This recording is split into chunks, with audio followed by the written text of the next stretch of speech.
In this video, I am going to give you the whole breakdown of this thumbnail. So without any further ado, let's get started. So first of all, I use the black solid color for the background, and then I use this image for the thumbnail. After that, I just draw an ellipse, and then I cut out the extra part of the face. After that, I use the curves adjustment layer to give a depth in the face.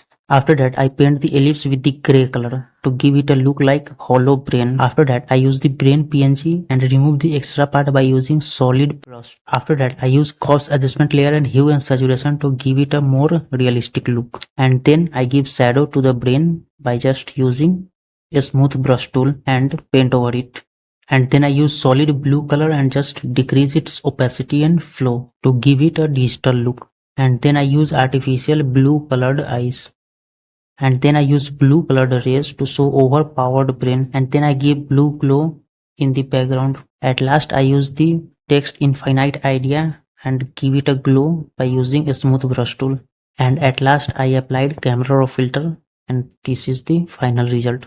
So thanks for watching the video.